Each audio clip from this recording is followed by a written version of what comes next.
दिल्ली गएको कुरा निक्लिहाल्यो है। तपाईँ स्वयं पनि घटक दलहरूसित दिल्ली जानुभएको 15 अगस्त भएन, यो सेप्टेम्बर 18 तारिकभित्रमा त्रिपक्ष बैठक बोलाउँछ होम मिनिस्टरले भनेर तपाईँले स्वयं पनि बोल्नुभएको। यो होम मिनिस्टरले ढाँटेको हो कि जनतालाई तपाईँले ढाँट्नु हुँदैछ? अब त्यो त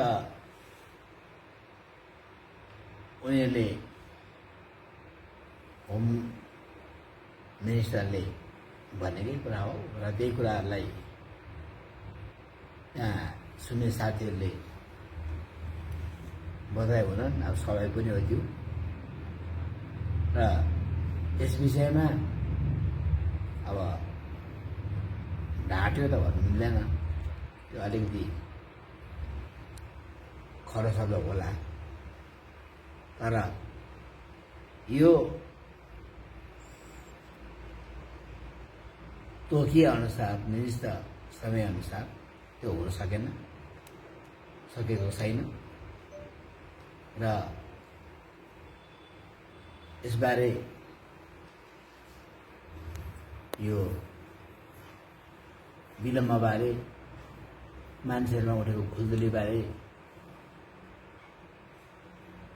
हाम्रो सांसद विष्टलाई जनाउने काम भएको छ र यस विषयमा उहाँले दिल्लीमा काम भइरहेको बोलाउँछ के सर त्रिपक्ष बैठक? होइन, त्यो बोलाउँछ त्यो त अब ठोकुवा गरेर भन्न सक्दैन। तपाईँहरू विश्वास त हुनुहुन्न यो बैठकमा बोलाउँछ भन्ने कुरा? विश्वास त नहुने त कुरै आएन, किनभने त्यो अविश्वास छ, अविश्वासले त काम हुँदैन, कहीँ न कहीँ त विश्वास पनि पर्छ। सर यदि दिल्लीबाट यो बैठकको निम्ति बोलाइएन भने?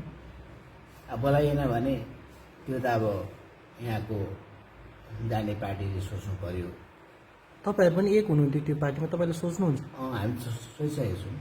त्यो त हाम्रो सिङ्गल पार्टीको व्यक्तिगत काम त होइन, यो त जनताको सवाल लिएर हो र जनतालाई केही हामी भन्छौँ, जनाउँछौँ र जनताबाट अब के आदेश हुन्छ, के उनीहरूको सल्लाह हुन्छ, त्यो अनुसार हामीहरू प्रतिक्रिया गर्छौँ।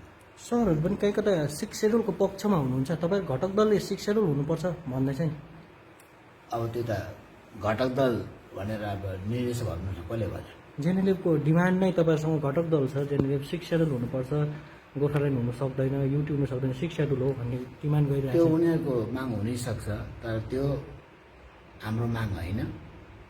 हाम्रो माग भन्दाखेरि हामी कामात्मक माग हुँदै होइन। हामी कुनै हातमा पनि 6 सेड्युललाई स्वीकार गर्ने पक्षमा छैनौँ र यस्तो व्यवस्था हुनुपर्छ जुन बङ्गालको बाहिरको व्यवस्था हुनुपर्छ। बङ्गालभित्रको व्यवस्था हामी मान्ने पक्षमा छैन। 6 सेड्युल चाहिँ बङ्गालभित्रको व्यवस्था हो। तपाईँहरूको डिमान्ड गोर्खाल्यान्ड, मूल डिमान्ड गोर्खाल्यान्ड हो। तपाईँहरू घटक दलहरूले यसमा रेजोल्युसन एडप्ट गर्नुभएको छ हाम्रो डिमान्ड यो भनेर? रेजोल्युसन त किन अब त्यो एडप्ट नगरे त प्रश्न कुरै आउँदैन नि।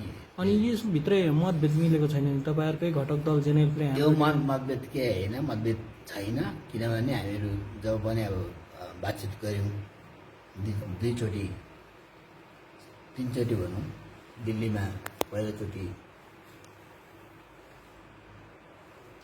बात अब राज्य गृहमन्त्रीसँग, त्यसपछि गृहमन्त्रीसँग, त्यसोबाट फेरि गृहमन्त्रीसँग र तिनै पल्टको सभामा जेएनएलएफका नेता घिसिङ पुत्र मन घिसिङ हुनुहुन्थ्यो र हाम्रो सल्लाह गरे अनुसार तिनवटा मिटिङमा एक मुखले एउटा डिमान्ड अलग राज्य गोर्खाल्यान्ड, बङ्गाल बाहिरका व्यवस्था स्पष्ट रूपमा भन्ने काम भयो। त्यसमा मन घिसिङले कहीँ पनि कुरा गरेन, सहमतिमै हुनुहुन्छ। यसलाई अघि बढाउनुको निम्ति तपाईँहरूको कार्यक्रम खालि सांसदलाई चाप दिने पनि देखेको छैन। तपाईँ त घटक दल हुनुहुन्छ, अनि सांसदले ढिलाइ गर्यो भनेर तपाईँहरूको घटक दल आफै किन बाध्य हुनु पर्यो डम्बर चोकतिर पोस्टर गर्नु?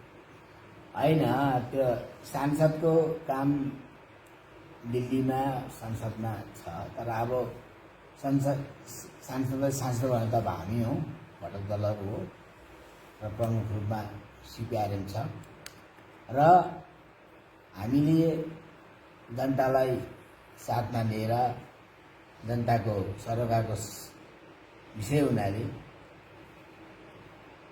हाम्रो कर्तव्य बेसी छ। अनि सम्पर्क त्यो एक दिनको मात्रै होइन, त्यो अब लगातार रहने विषय हुनाले हामी बेसी यसमा चिन्तित छौँ, रहन्छौँ र अलिक बेसी दायित्वले गर्दाखेरि हामीहरू पोस्टर टाँस्ने, यसरी भेटघाट गर्ने, जनाउने र कार्यकौशलबारे जनताका जुन प्रतिनिधिहरू छन् वा उहाँसँग सम्बन्धित व्यक्तित्वहरू छन्, उहाँहरूसँग सम्पर्क राख्ने हाम्रो कर्तव्य हुनाले अहिले हामी त्यही काम नै गरिरहेका छौँ।